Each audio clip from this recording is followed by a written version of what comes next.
Hi, Elise. I'm so happy to have you back. I was just telling you before we started recording, I want to talk to you about so many things that when I was taking my notes and getting ready to talk to you, I like it started to go too far. I was like, oh my gosh, I'm going down. Like, I don't know, I'm gonna like kill myself trying to like get her to answer all these questions. Like, it could segue into so many directions. So I'm hoping we can touch on all of them. I want to talk to you again about on our best behavior. I want to talk to you about the workbook, and I also want to talk to you about true and false magic. So, and just I was thinking about this the other day. I've been listening to you for so long, like years at this point, and I think.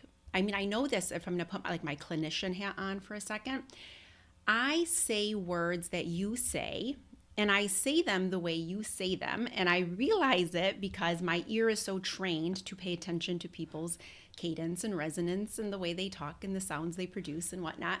And I was saying something the other day, and my husband, I send him episodes of Pulling the Thread all the time. And I was saying something, and he goes, "You talk like Elise." And I said, and I, yeah, he did. He totally called me I out. mispronounce everything, so I am You sorry for don't. that. No, you actually don't. I'm so highly aware of that too. I mean, there are a lot of people I really enjoy, like I like listening to, and they do have something usually, not always, but there's something with their speech. Like they might have a lateral lisp or they might have something, and I can hear it, but I can, tune it out. But anyways, no, you don't pronounce things incorrectly at all. It's just I can hear myself say it the same way you say it. Like I'll That's say hilarious. I love it. essentially and particularly and so like though I just can hear it in the way that I say I it. hope I it's think good verbal so tics good. and that I have exercised most of the things that we don't want to hear from people No, you out of do my an speech, awesome. although I know we all have our own fillers, and I do too. Yes. No, I know. I do too. And it exists in every, I mean, I'm bilingual, and so that exists in Albanian too. We have fillers and we have different sounds completely. And I've done that where I'm speaking in English to a group and I throw my Albanian filler in there, which is never a very good thing to do. And, but it's just to say, like, when that brain takes a little bit of a pause, there is something that does sort of either, Happen. yeah, exactly, or some kind of synapse fires. Well, I thank you. Thank you for listening to Pulling the Thread. I appreciate it. Of It's course. my podcasting is my passion, and also I feel like we are what we consume in terms of media in so many ways. And so I hope it's wholesome. I also, whenever anyone approaches me about wanting to write a book, my feedback to them, particularly friends who I know don't really read, is you need to become an avid reader before you write a book, in part because it will subconsciously inform. You'll start to understand structure and Yeah. intuit how to put together an argument and whatnot. Yes. Whereas I feel like a lot of people have this, I don't want to read anything that might inspire me or influence the way that I'm thinking about this. And I think that that is the opposite of the advice that I would give, which is that we're all informed, we're all drinking from the same faucet, we're all tapping into the collective unconscious. And the more you can learn from others and in both positive and negative ways about how they do it, the Yeah. better it will be. You're doing it anyway. So if you're just reading Twitter or Instagram posts, same thing, you know? Exactly. Yeah, I loved it. And you've given me that advice before. And I remember, I think I was team, like, I don't want to be influenced, but I've been a reader. I mean, always. I've always read a lot of Yeah. books. I would say I used to read more fiction than I do now. There's probably a healthy balance, but it does probably skew a little bit more nonfiction at this point. But I was interviewed. This was a really long time ago. I think this was when I first probably started to send you messages or talk to you. But I was interviewed by a company here, or a group here called the Detroit Writing Room.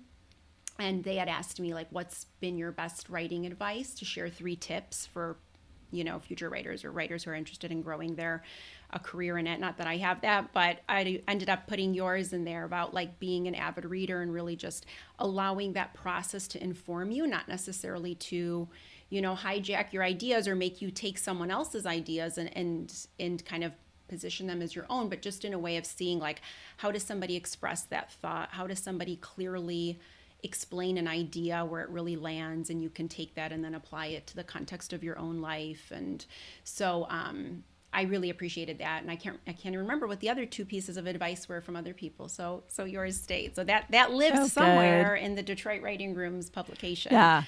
In So some ways, it's like it's great to be that type of reader as a writer, and in other ways, it's such a drag. Because now I read primarily nonfiction too, and I'll sort of be I'm like, this is where this book is really slow, or this yeah, is I'm bored, or my mind is wandering. But it all informs anything that I now read myself in the same way when I'm in the middle of drafting a book, which I'm doing yeah, right now, and it's helpful to have what I think is like a deeply held understanding of structure, cadence, tone, etc. yeah. Anyway, No, I totally see, agree with you. already we're off in the parking lot, and we knew this would happen. So funny. No, because I'm thinking of it too, because I love your books. Because I mean, I'll start the podcast the way I always hear you start your podcast, which is thank you for your book. You always sort of start off by thanking the guest for their books. So I will do the same. Now it's books, right? But yeah, a lot of nonfiction as I'm reading it, and I appreciate that you don't do this, but sometimes they can feel repetitive or redundant. So like if Yeah. I'm getting like halfway through and I'm like, I think we've said this already, like that's usually what I'll start to find. And so I love the structure of your, Thank you. books Well, it's because I like think it does 7 that. or 8 books in one.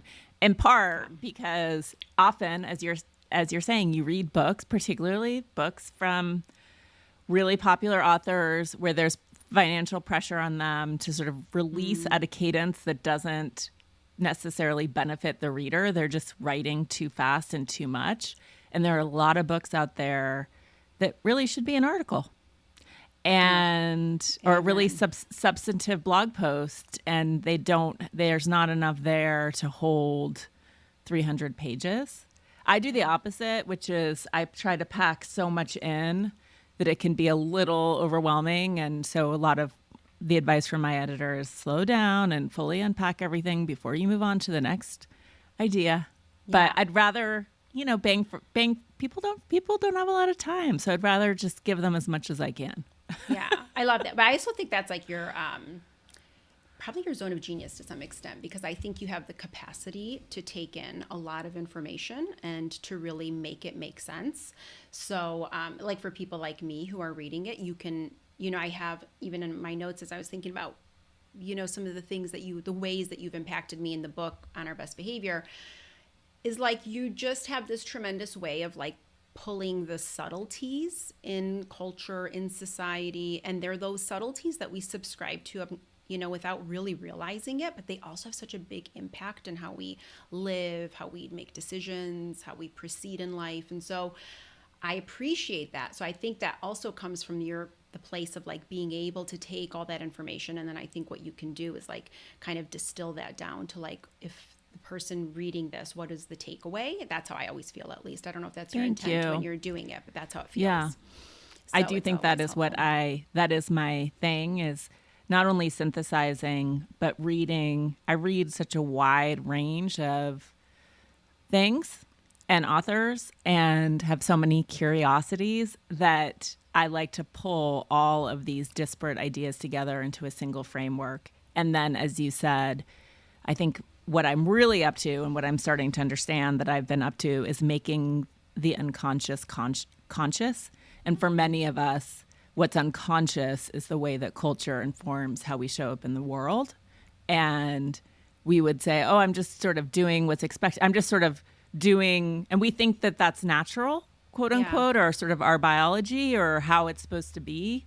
And then when you actually say, well, why are you doing, why do you, as a mom, feel like it's your duty to pull all the strings and parent your partner as well and make sure that no need goes unaddressed? What is that actually? Yeah. That's where I think the magic is, because then you start to see what you're up to. And you've said, oh, I'm just doing this because that's who I am or that's who I'm supposed to be. But once you're aware of it, it's a totally different game. At least that's been my experience. So much of my life has been done on autopilot as like the next right thing for Yeah. what I'm supposed to do as a good woman. And my next book is not necessarily about gender at all, but But yeah, exposing, just sort of pointing out, here are all the ways as a culture and a society that we're sort of trapped by our own unconscious actions, even as much as we want to believe that we're these highly autonomous, self-driven, self-motivated, original beings. But to say, actually, your instinct to do that is not coming out of you. Yeah. And it's not coming out of nowhere, right? Like this idea that, and I always say, like, when I'll read something that you wrote, I'll say, like, gosh, like, once I can't unsee it now. Like, it feels like, when someone brings something to the surface like that, it becomes so interesting. And that's why I want to start with on our best behavior. And then I want to ask you a little bit about the timing of the workbook, because I think, for me at least, it's so perfect, because I think to the point that I was making about sort of these subtleties that you kind of pull forth and you get us to see that maybe we weren't seeing before. I love the timing of the workbook, because I think, there's the Maya Angelou quote of, you know better, you do better. But I think there's like this little space in the middle, at least for myself, where you know better. And then I think before I even get to doing better, there has to be a space of like noticing and observing and paying attention to, like, well, how do I do that? And where does that show up for me? And where do I see my friends maybe making these same choices? And how does that impact my parenting? Or how does that impact, how I show up at work or whatever the case is? So I love the timing of the workbook now, because I feel like I've had a chance to do that since reading your book. And I'm so astutely aware of like where I sort of have some of that programming, if it's pride, if it's envy, if it's, I want to talk to you today about gluttony and greed, because those were the two parts of On Our Best Behavior that I didn't anticipate, like thinking I would have revelations about myself. Sometimes you go into reading something and you're like, oh, I know someone like that. And we kind of do that, like prescriptive, like, oh, my friend's this way. But that was like a very much like hit a chord with me. And I was like, oh, that's so interesting. So, but anyways, what I'm saying is that I really appreciate the timing of the work, because I've had enough time to really let it marinate. And now I'm just curious to see like where you take us next in terms of that process. I have to say, I'm so incredibly, it's hard for me to flex about my own work, which is part of the chapter on pride. So for people who haven't read On Our Best Behavior, it's structured around the 7 deadly sins as this punch card of what it means to be a good woman. And the central thesis is that women are conditioned by culture, by our patriarchal culture, to be good. To be bad is death, really. And for men are conditioned for to be powerful, sorry. And so the idea of being weak, feminine, et cetera, is also feels like death. So yeah, so that's what I love. So first, the pause. I wrote the book diagnosing culture and diagnosing myself and recognizing that despite growing up in a totally non-affiliated, no religion way, that these sins, which have their own sort of mystical beginnings before they became part of were called the cardinal vices in 590 AD, that they were in me too, and that I was policing myself according to these sins. And so I felt as I was working on it, obviously there's ample evidence throughout our culture, the way in Pride, the way that we destroy public, visible, successful women. We decide that they've had enough. We put them in our place. I believe that envy is the gateway, and that our undiagnosed envy and seeing other women get what we want or other women have what we want to have is so triggering that our instinct is to try to destroy them rather than recognizing, oh, I have that want. I'm going to go and make that happen in my own life. With sloth, the overdoing, the busyness, the compulsive caretaking, putting other people's needs above our own needs and anything that we would want for ourselves, like ample proof. Gluttony, so much proof. That chapter wrote itself. And so I knew that I was diagnosing something, and that, as you said, I like making what's not conscious conscious. And often the result of that is that you actually show people something that then feels incredibly obvious. And that's the other thing that I wanted to do with this book, which was, as far as I know, like entirely original in its structure, and yet everyone, so many people are like, oh yeah, duh. Oh Yes. yeah. Like this is so freakishly obvious. And yet I couldn't see it. Right. Exactly. And, but so I had a hunch that it would resonate and that women and hopefully men, because it's not it's not blaming men in any way, would embrace this book or feel like it was largely true or Venn diagrammed quite closely with their own experience. I knew it would also Venn diagram with women like me, white women, women of privilege, women who are one step removed from patriarchal power. And then I wanted to sort of to talk to people about it when it came out to really understand what's happening for them. And is it super close or is it sort of in the ballpark and what resonates and what doesn't?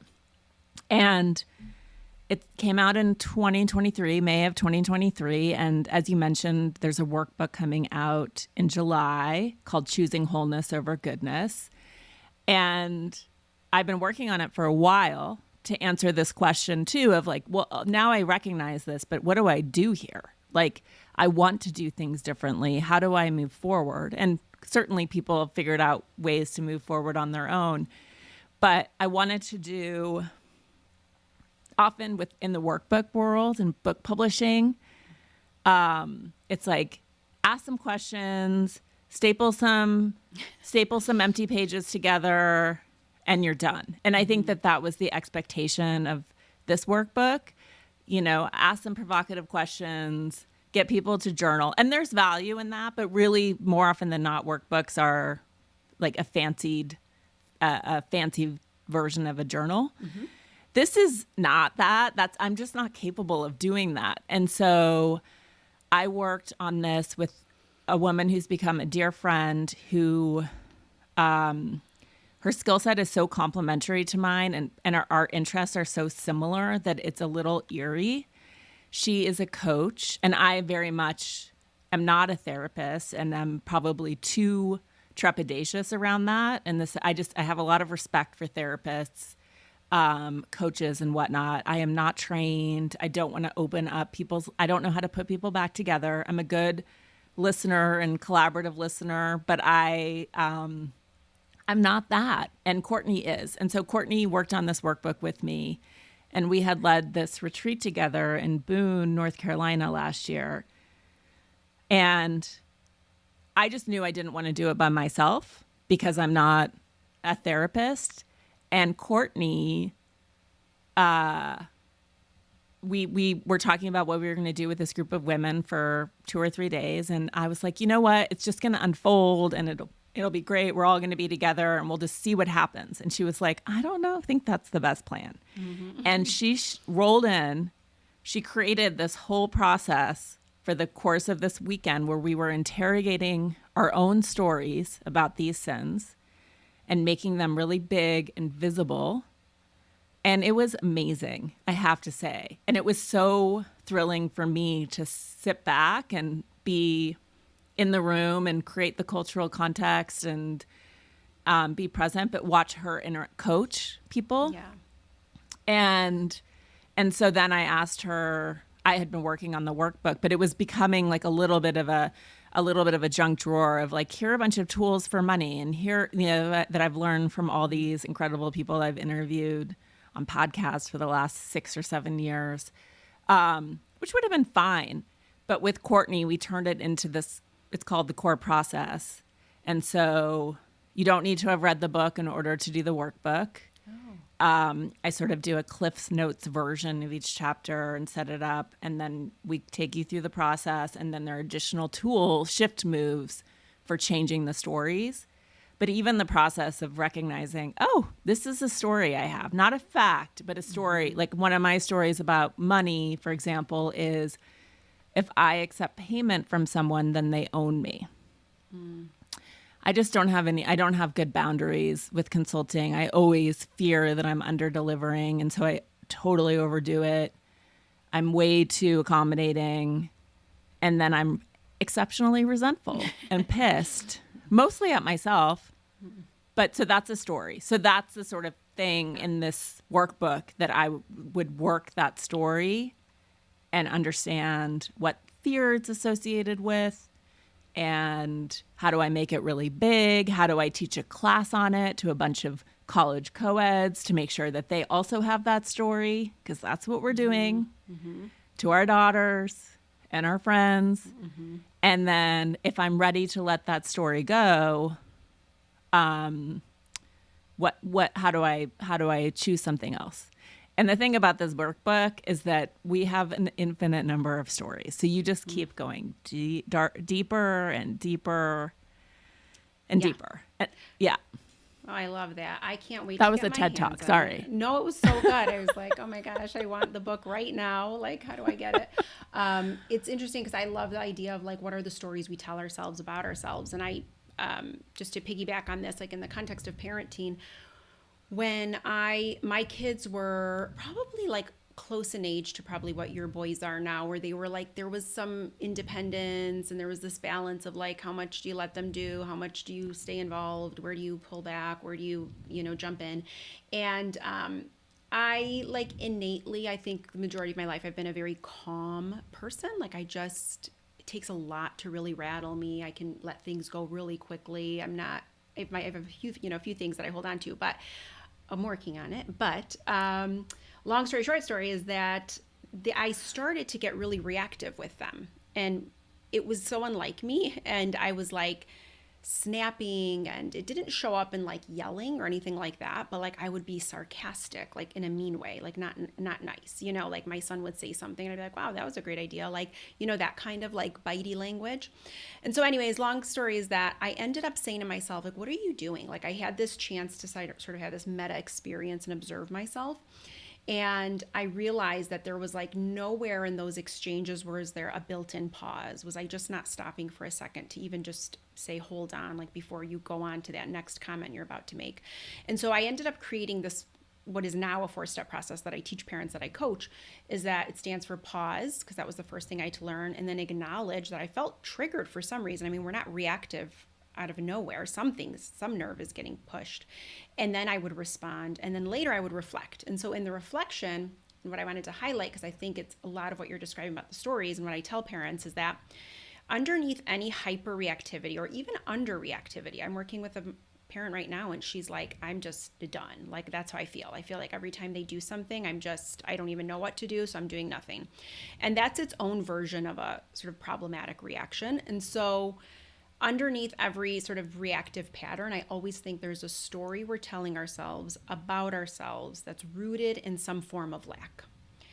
So for mothers, it's usually always, I feel really activated or triggered when I'm dismissed or ignored. It's usually something in being undervalued.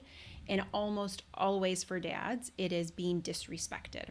And I'm not completely just giving it like, not every, single father and every single mother, but in large, dads always look at quote unquote bad behavior, if we're going to call it that, as being disrespected, and they're being disrespected.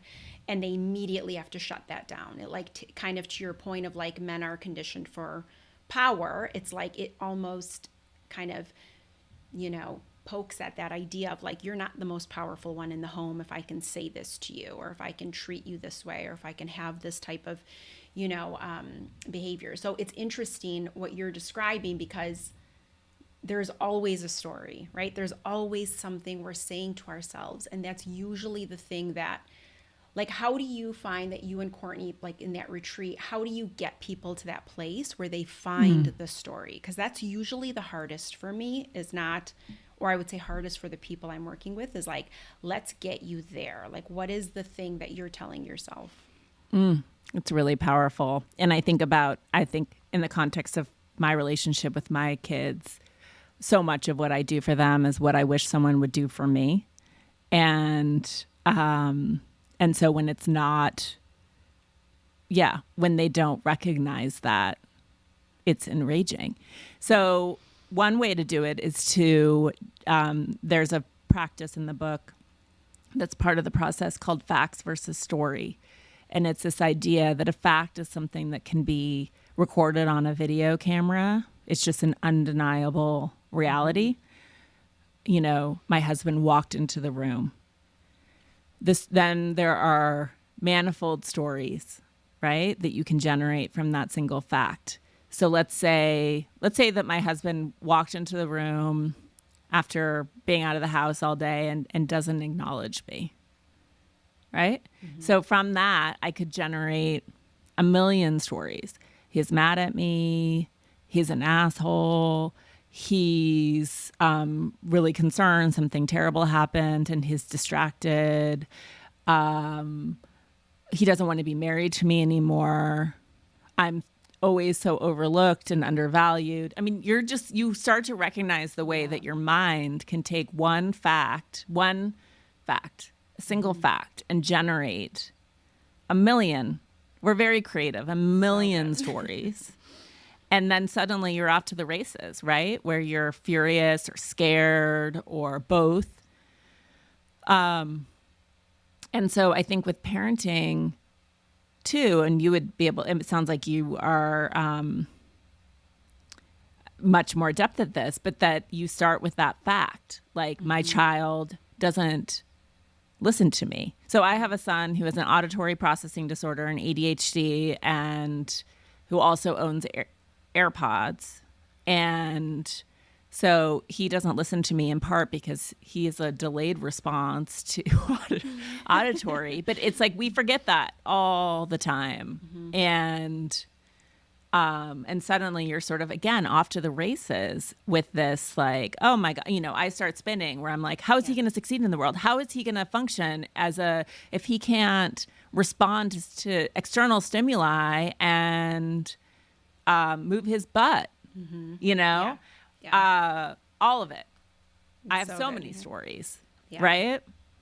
And and then so you get to that story, and then I almost think of it makes me think of like Byron Katie's work of like just challenging yourself with like, is it true? Like, Is it true? Yes. Subscribe to this. Yeah. Yeah, Courtney's is trained in Byron Katie too. So that's like laced throughout the book. It's not the whole thing, but it is definitely part of it. But you start to see like what happens with Max, who is 11, almost 12, incredibly bright, precocious, neurodivergent child. He's probably classified as like a twice exceptional kid, 2E kid.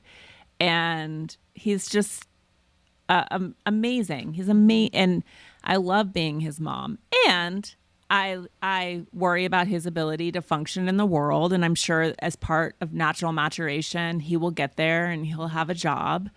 And I can go in the morning from, oh my God, I can't get this kid up to brush his teeth and take his medicine and get out the door. Like, how is he ever going to function in the world? He's never going to have a job. He's going to die. He's never going to be able to survive. Like, I can go there.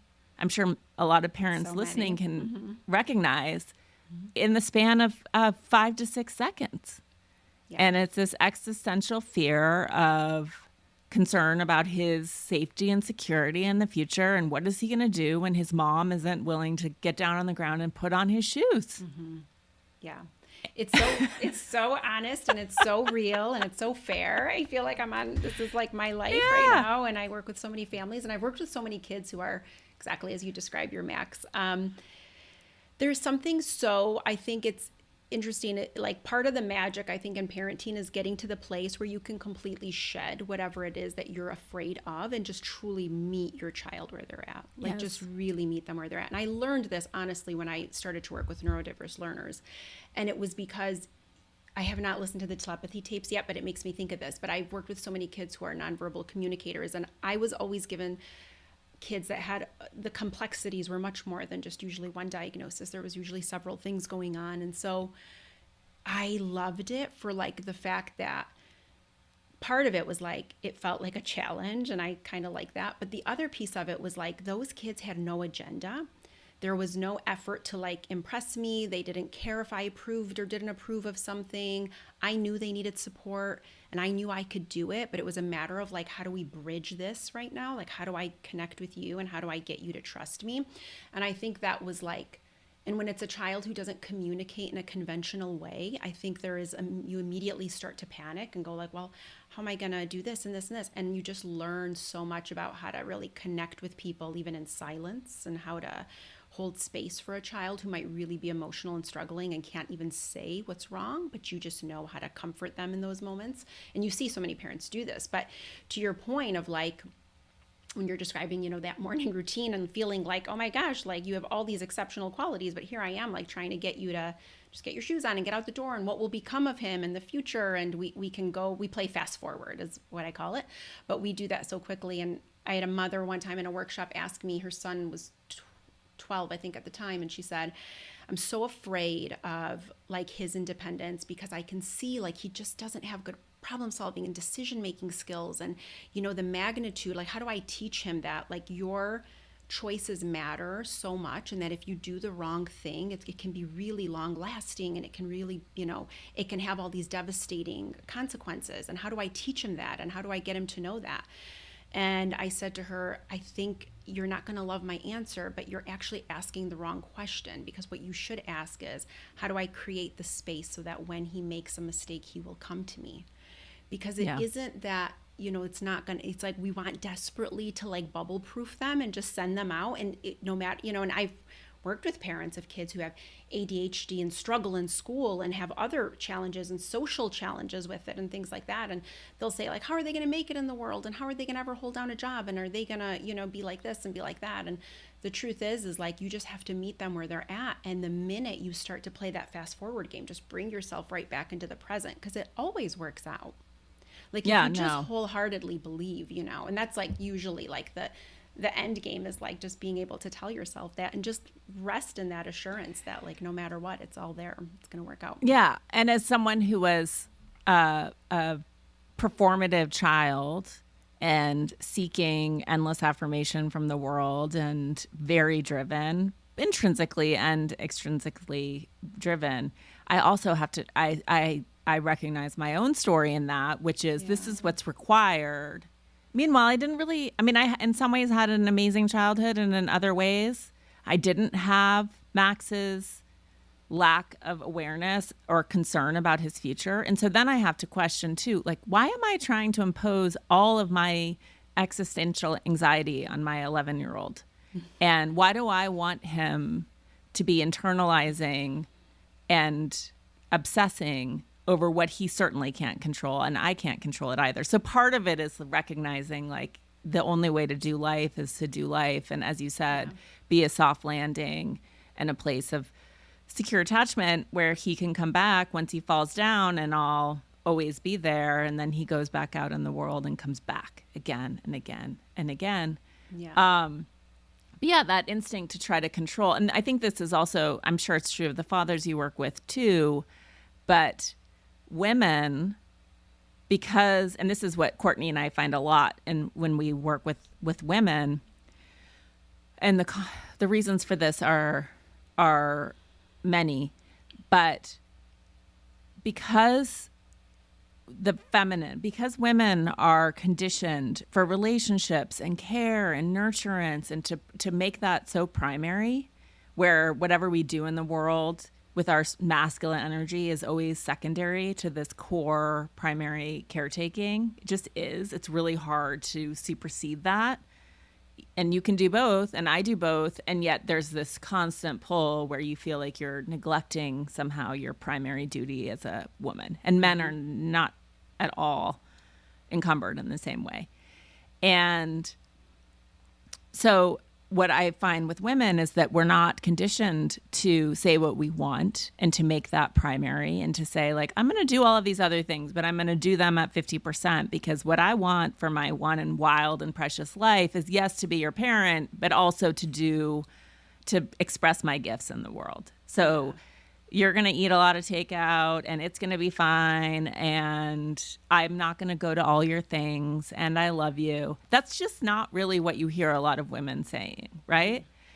And so I think because we're so ill-equipped to say, this is what I want, it's primary, I'm going for it, see you at 7, without tripping ourselves up with guilt and anxiety and so on and so forth, in a way that men absolutely do not, in my experience. We triangulate our wants through other people. and hope that other people then say, I see this as a one for you, or this is important, this is a need, so you go do this and I'm going to take care of everything else. Mm-hmm. And I struggle to be really overt and say I want. Mm-hmm. So I think we get into this pattern throughout our lives, and we see our parents do it, our mothers do it, the women in our lives and the women in culture do it, where we're triangulating control through other people. Mm-hmm. And so I think the instinct to sort of want things from your spouse, but you don't want to say it. You want them to know what you want and to do it, and is a huge part of relationships. Yes. And also in our parenting, instead of just saying like, this is what I want for you, we're like, how do I manipulate this child to want what I want, which is safety and security and like that super anxious state, right? Right. We're not like, you get to do what you want and you should figure out, your life's journey is to figure out what you want and to go and do that. Only if it aligns with what we think they should want. Exactly. I know.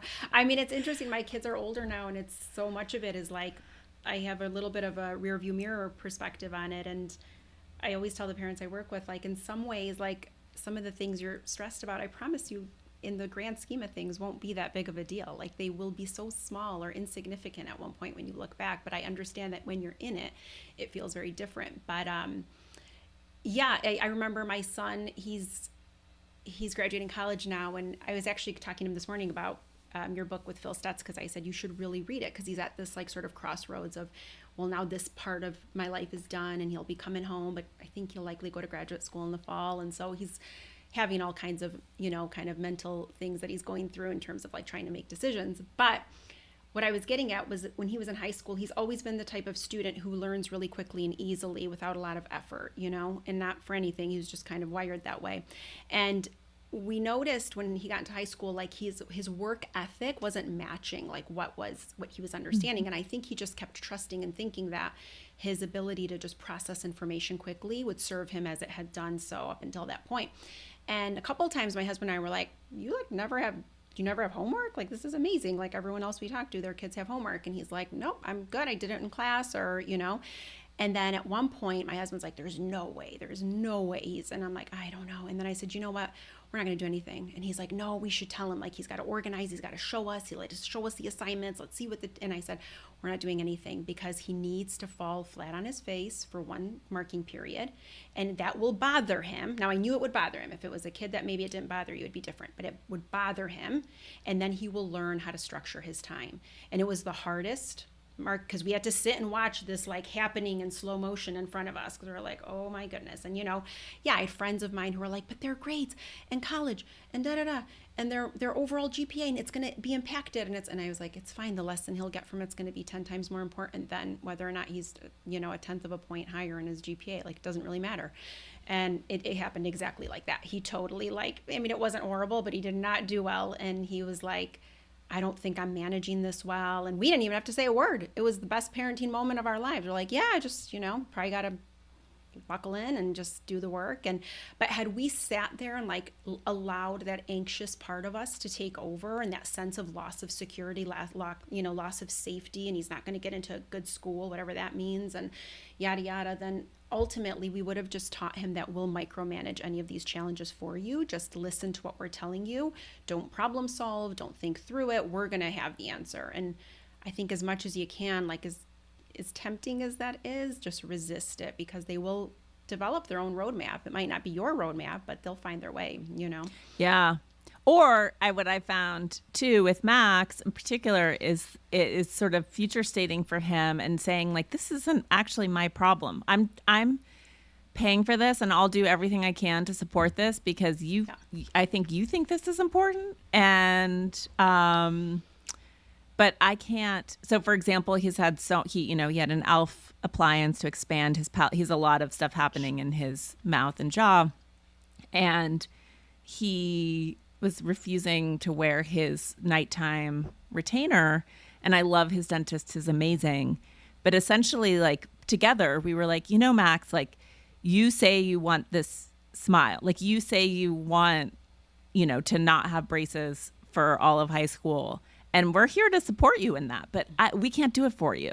So you have to want it more than we want it for you by a long shot. And that registered. And I'm like, I'm not doing this for me, babe. Yeah. You know? And same with, you know, he's going into middle school and he has his placement tests for math. And essentially I'm like, if you want a career in STEM, which you seem to really want, then you probably need to actually study for this and try and test into algebra, because that's the course you need to be on in order to have this dream. Yeah.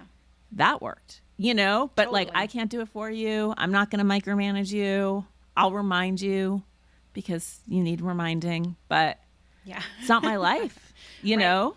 And the autonomy that's practiced there is so great, right? I mean, if someone says to you, like, hey, it's whatever you make of it, you're going to approach it a lot differently than if someone says, well, you didn't do it right. Why didn't you do it this way? Yeah. Right? It's Or just I like have a natural. dream for you and you need to do it. Yeah, totally. Yeah. Oh my God. Yeah. Well, I could go on and on forever. That's like my sweet spot. But I do want to ask you, and I want to be mindful of your time. I want to ask you about the gluttony section in Honor Best Behavior. And I do want to talk to you a little bit about true and false magic, if I can, before we go. Yeah. So the gluttony chapter was really interesting. And I think it's so important. Well, I mean, for a lot of reasons, but for me as a mother of a daughter, I think it's like you're so acutely aware of how focused we are on body image. And I mean, I've gone through my own things with this, certainly now. I mean, I'm 45, I'll be 46 in November. And Same. Yeah. So, November 28th. okay, I'm the 18th. See, we're in the cosmos at the same time. So it's interesting, but I wrote an article that I used to write on Medium years ago, and I was 42 and I wrote it, and I only know this because the title of the article is What It Means to Be 42, a Mom and No Longer a Size 2. And it probably sounds very ick that I'm even saying the size, but I purposely wrote it that way because I wanted to highlight the fact that in my mind, the smaller the better was the aim, right? Like, it didn't matter if I was then a 4 or 6 or an 8 or whatever. What I was trying to get at was like, even if I was a healthy weight, it wasn't the tiny weight that I had desired to be and what I had been up until that point. And I remember when I turned 40, everybody would say, oh, everything changes, your body changes, you gain weight, you this and that. And it didn't happen the first couple of years. So I sort of was of the mindset that like, oh, because I control my eating and I eat healthy, and I kind of don't. I really eat like a kid. Like, I love junk food. I honestly eat healthy because it's like the mental warfare that takes place is in, you know, and I do it and I listen to the good stuff. But I mean, honestly, like, I could eat pizza and fries for the rest of my life and be so happy. But I saw then at 42 it changed, but up until that point I was like, oh well, I can discipline myself. Like, there was a lot of pride in even that, like just the sense of like, and it resonated so much with that section, even like your dad's take on sort of weight and managing it, and like how you describe sort of his situation, like his own like sort of, I don't know, you could probably unpack it better than I am, but like just his idea that like you can manage it and always you have to stay on top of it. It almost feels like something that you have to be constantly thinking about. And I think for me, the mental fatigue around weight, gaining weight, losing weight, staying a certain size, fitting into a certain type of clothing, like, it's all so exhausting. So that section resonated with me so much. And I'm nowhere near close to figuring it out, but I just love the awareness that you brought to it. Yeah. No, and it's one of those chapters, as mentioned, it's really easy to find cultural proof of this.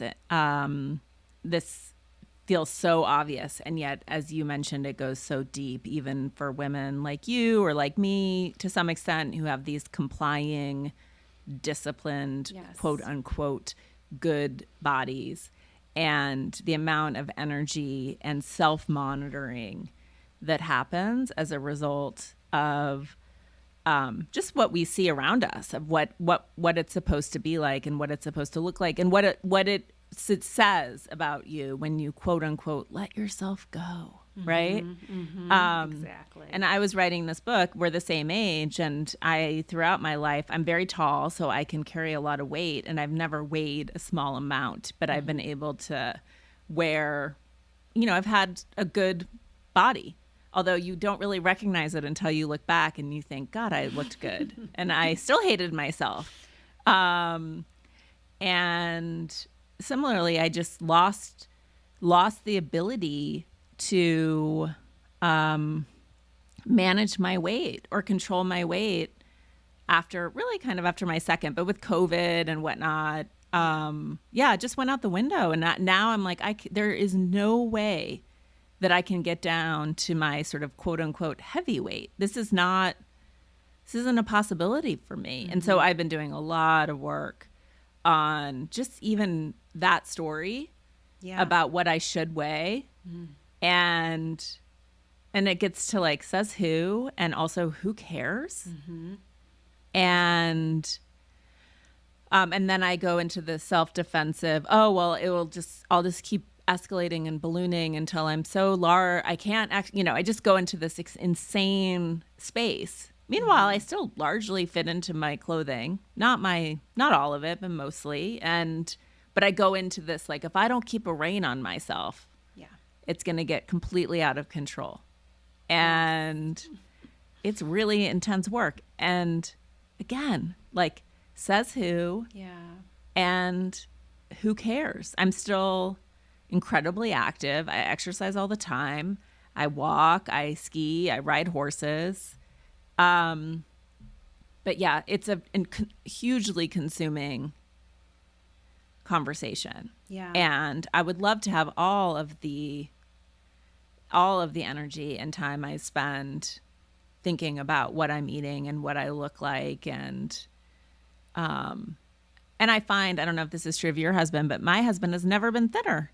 It's like we've gone and, it's like he went from the one who was drinking too much beer and needed to drop 20 pounds to suddenly I'm like, where is your body? Yeah. Don't even get me started on like the men losing weight versus women. It's so crazy. It's so crazy. But yeah, he's always been someone who is more fit and much more interested in movement than me.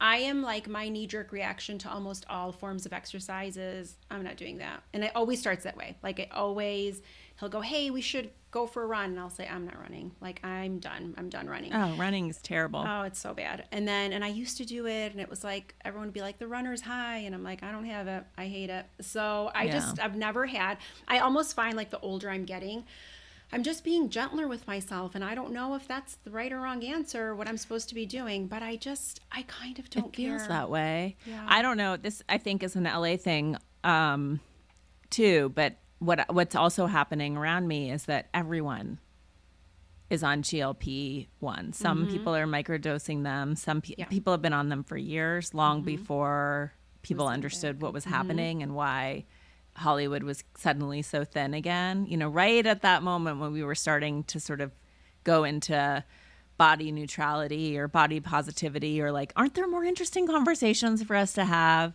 Yes. And now it's become... It's a little bit like, I don't know if you felt this way, but when I was pregnant, and I would gain a lot of weight, like 60 pounds when I was pregnant with both of them, regardless of what I would eat. And when you're looking, your body is so different and you're just like, everyone looks so thin. And so I think that's also compounded my anxiety. It made it more of a thing again for me, is watching all the women around me disappear. Yeah. And just being like, am I the only person not on the GLP drugs? Yeah, I know. Yeah. I totally agree with you. I know people who are on it who are so small already. Like, I don't know what's happening, but again, to each their own. But it's funny that you said that about pregnancy, because I gained a lot with my daughter, my second. I was at least 60 plus pounds. With my son, I didn't gain as much, but I was young. I was 23 with my son and 26 with my daughter. But I knew at that point that how I look is so tethered to my identity at that time. Because as I gained weight, and I was not like a cute pregnant. Some people are like just the belly and everything. I was like swollen. My feet were a different size. My nose grew. I even like jokingly would say like, I sound different. Like, I was like really husky in my voice, like everything changed. And I remember like the way people would look at me and the way people would comment, or just the way I could see the way it bothered me that people looked at me differently.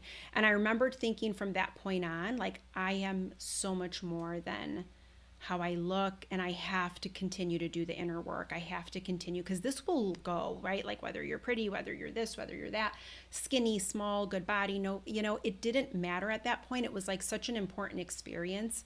And especially with my daughter, because I got much bigger, and just watching that and watching my own interpretation of that, and realizing that I sort of hung on to it or really needed it. And then I felt like it, in so many ways, it freed me, because I realized that wouldn't be the end all be all, that there was so much more to who I was and what I had to offer and how I could show up in spaces and places. So it was interesting. But yeah, it took that feeling of, like you said, looking around you and everyone else is like in a cute outfit and dressed nice and smaller and whatever, and you're like just not even feeling like yourself. And I don't know, it can totally relate with that though.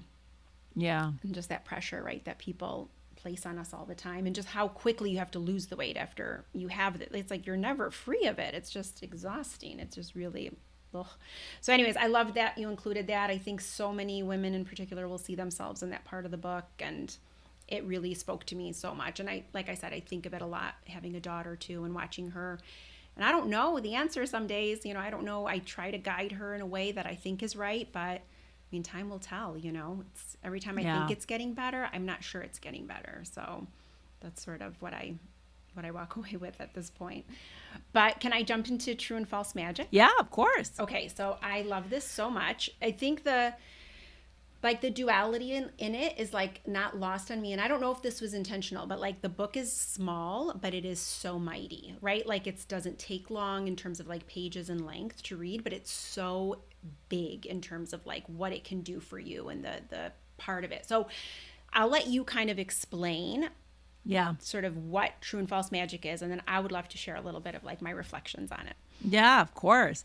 So True and False Magic just came out, and it's a book that I did with Phil Stutz. He's a psychiatrist who is the co-author of The Tools and Coming Alive. And there was a Netflix documentary on him that Jonah Hill made called Stutz, which is really beautiful. And Phil is in some ways sort of an early progenitor or father of the coaching movement. He's an MD, and he was a psychiatrist on Rikers. He tells the story in the book about how that happened as a conscientious objector to the war, and practiced as a psychiatrist and in New York, and then moved to LA and was like, this is kind of BS. Like, I'm just sitting here as a receptacle listening to people tell me their problems, and I'm not giving them any advice. And so he started developing these tools, and he has this incredible framework and he has so many more tools that aren't even in this book of understanding. He's a deeply, deeply spiritual man. And that's been somewhat stripped out of The Tools, which was a big New York Times bestseller that he did with his protege, this other therapist named Barry Michaels. But it's in full force in True and False Magic. And Phil is in his mid-70s, and he has very advanced Parkinson's. So he's an incredibly prolific thinker, but he hasn't been prolific with his work. He published a book of essays that he had written early in his career called Lessons for Living a year or two ago. But so many of these tools are under lock and key. And so originally I was asked if I would help him, because I do so much ghostwriting, do a workbook, an official workbook for the tools. And then we started working on it, and it was clear, like, this is not a workbook for the tools. It's related, but the tools really it's 5 big tools for unlocking creativity and moving yourself forward. I think that's somewhat the subhead.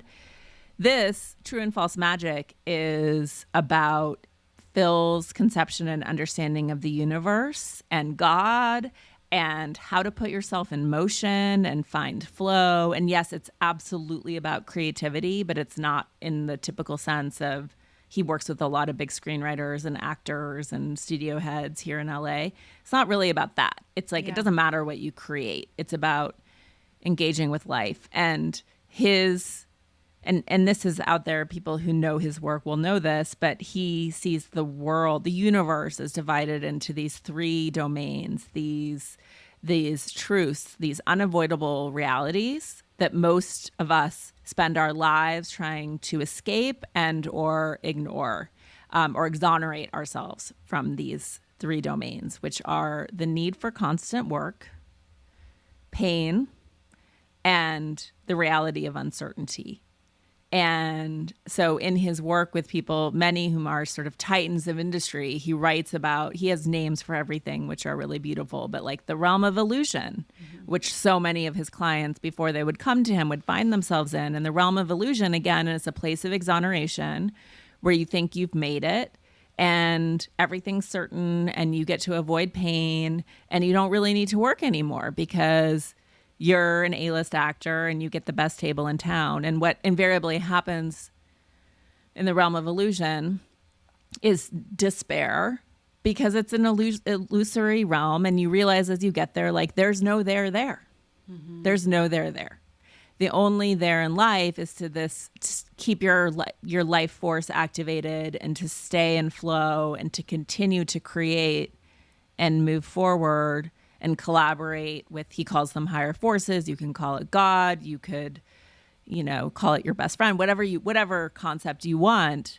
But like that's life. And it's this ongoing evolution and unfurling of spiraling forward creative trajectory.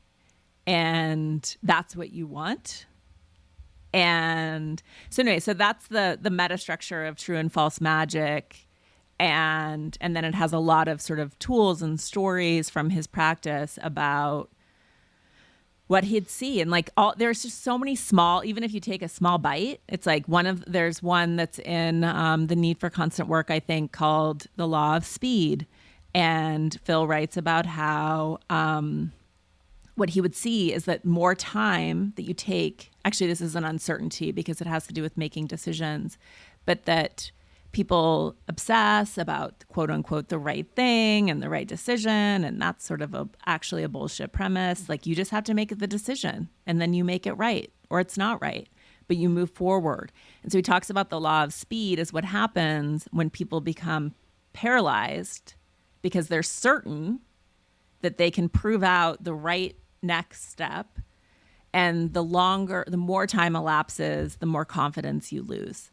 And so the law of speed is what he coaches with these highfalutin, heroes and sheroes in their industries where he's like, you just make a decision. It's called the instinct cycle. And in the law of speed is you do it as fast as possible and you build your confidence, you build your instinct, you build your ability to sort of have intuition and a direct experience of the universe by making decisions and making them quickly and moving forward. So that's like one small example. There's so many, so good. It might get a page, but it's like these frameworks or tools where you're like, oh my God, I'm in the maze. I have like taken myself out of motion and put myself in a maze because I'm obsessed with like the justice of this work relationship with Shelley, and Shelley's getting this and I should get this and I want to be paid and I want an apology and I want to be vindicated. And, we all recognize that. He writes about friends of his that have been in the maze their entire lives. When you're in the maze, you're not in the flow. Exactly. Yeah. Oh, I love it so much. It's, I was telling you before I started recording, I wanted to I really wanted to finish the whole thing. I got it last week before I spoke to you today, and I just couldn't rush through it because it's so good. And you're right, like every page is so much that it just requires you to really think and like, where does this apply to my life? And I just finished reading the part about the speed that you're talking about. Yeah. And he's referencing, I think it was so resonant to me because he talks about somebody that he's on, I think, a boat with, and this person is so fearless in that like they're crossing over where it says like don't cross here, it's a roped off area or whatever. And I have been such a rule follower my whole life, and it's like I was saying this to somebody too, that I not only struggle to do that, but if I'm watching a movie and the character is like stepping out of line, I'm like, just get back. You're going to mess it up for everybody else. Like I can't, it induces such anxiety in me. But Yeah. he's right, because I also simultaneously know, and this is even hard for me to say, but I know it's true. Like I am highly, highly intuitive. And through the last 3 years, 4 years, maybe even longer, of just like as I've started to create more things and create spaces where I serve differently and show up differently, it's remarkable that the more I allow that through, it's like it just becomes easier and easier. And now, like, I'll take riskier decisions that I would have never done 2 or 3 years ago. And I'll just kind of go, like, I trust it'll work out. I'm just getting pointed in this direction and I know it's where I need to go. And if it doesn't, I'll figure it out. Like there is just Yeah. a resilience that comes with it. But it takes time and practice. And the tool, I mean, what he lays out in the book and what you both lay out in the book is so important. I read the tools and I have it, and it's actually a nightstand book. Like there's my behind me book, which is where you're with the all stars. You're usually sitting back there with me. And then I have a couple of books that just sit on my nightstand that I can just flip to and like, oh yes, this is a good reminder. And the tools is there. I've also watched the movie and I've loved his work. I loved the podcast episode with him that you just did. And I've listened to the ones before too, but I loved hearing him describe sort of what he talks about in the book and how you guys structure it. But I was joking with my husband because he's like, what is that? And I was like, you should read it. And he does not read books. And I'm like, you would really like this one. I'm always pitching, like I give it a good go. And I'm like, you would really like this one. I go, it's like Eckhart Tolle meets Star Wars. Like it's just, there's something very like practical about it that you can see, like the part X and the part Y, and then in all these different ways of like describing these states, but then it's also deeply spiritual and Yeah. resonant and deep. He's really interesting. And one of the reasons I really, besides loving Phil and now really loving him personally too, but he deeply connects with men. And I Yes. don't think it's just because he has helped so many titans, who people really respect in the culture, but there's something about his somewhat acerbic, no bullshit. Yeah, lightsabers. It's funny. I'm looking at a tool that's not in the book right here, but it's literally about lightsabers. Amazing. And there's something very concrete and not super soft about Yes. his approach, and yet it is so like mushy, and it's about love and creativity, and he's a really And it's really honest. fascinating man. It's really honest, which I appreciate in this day and age of like easy and this and that, and get to your end goal of whatever it is with and I just appreciate that he's like, oh, and hey, by the way, right when you think you've made it through one area, just you're gonna get walloped again, so just keep going. Like it's like, no, it's Yes. true. Like you literally Punched in the face. You're just going to keep getting punched in the face. And I think if he could wipe away this false belief that people have that you escape that and you get exonerated and there's a finish line and then you're good, like that is the crux of his work. And not in a dark way, but this is the fulcrum of growth. This is what pushes you to get bigger. This is the unfurling of your life. And it's a spiral. And you're going to get pruned and cut back, and that will force new growth. And that is actually what you want. You will find a ton of meaning in it, even if it's not always easy. But I think it's such an essential and beautiful message. And I love that it's this big, heady thing. And then he grounds it down into like, here is a visualization. Here is the tool. Here is how you meet pain. You invite pain. You imagine it coming towards you. You see yourself enveloped in this cloud of pain, and then you see it pushing yourself forward. That's called reversal of desire, that tool. But these work. These activate something in you. much. And you say, I love pain, and it sounds crazy, but like it really works for people who put things off and procrastinate and avoid. Yeah, I'm definitely in the avoidant camp. Like I right away saw myself when he was describing that. I'm not a workaholic. I'm not somebody who will just go into doing to sort of, I mean, it can show up in some ways, but that's not really where it goes for me. It's more like some paralysis or just, oh, I'm just going to do nothing and see what happens. And so I appreciate when you have an action step in front of you, because I can spot it in myself now so quickly when it happens. So to easily grab at a tool or something in the book and just go, okay, well, this is what it means and this is what you have to face. And so I can't wait to finish it. I have so many more questions about it, but I want to be mindful of your time. So I can't recommend your book enough. I want everybody to listen to our first conversation where we talk more about on our best behavior and pride and envy and all the good things. But I'm excited for the workbook. We'll link everything in the show notes. But I guess, like, what would you leave, let's say, even me or people like me with in terms of all this work that you're doing? Like, what do we do right now? Like, what would you say, and just in terms of like all with everything you know and all the stuff, the chaos around us, like, what's the best thing to focus on or do right now? Ooh, yeah, that's a big question, a hard question. And I feel like you and I and so many others have been preparing for this moment for a long time, even if we didn't quite know that that's what we were up to. Mm-hmm. And I think, it feels, I'm sure people feel differently, but like we're all being punched in the face. And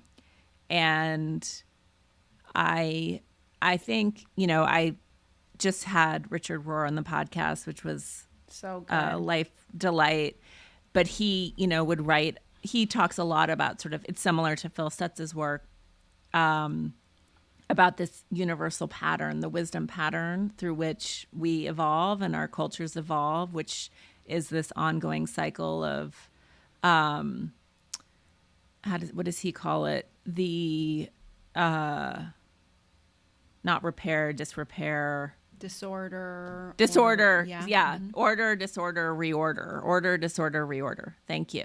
Mm-hmm. And again, that becomes the fulcrum of growth, and that these things are cyclical. It's a spiral that moves forward, and it's very painful, and it feels like we are in mega disorder and everything's being torn apart. And I'm finding my faith not in sort of platitudes about everything's going to be okay and everything's going to be great, because I think that this is very painful and will be very painful for a lot of people in an ongoing way.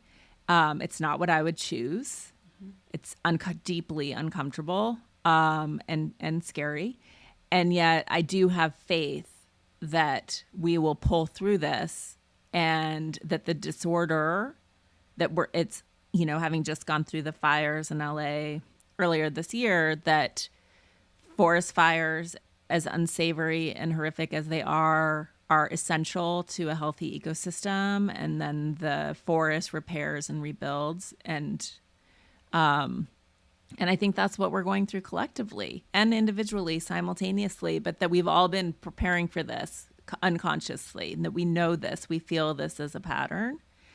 And so what I'm looking for, or what I'm hopeful for, is like who holds the vision for who we are and what we want to be when we come out of this, and just breathing through what feels like a free fall, and recognizing like life is going to go on, and we have an opportunity here to build something more beautiful, more equitable, Yeah.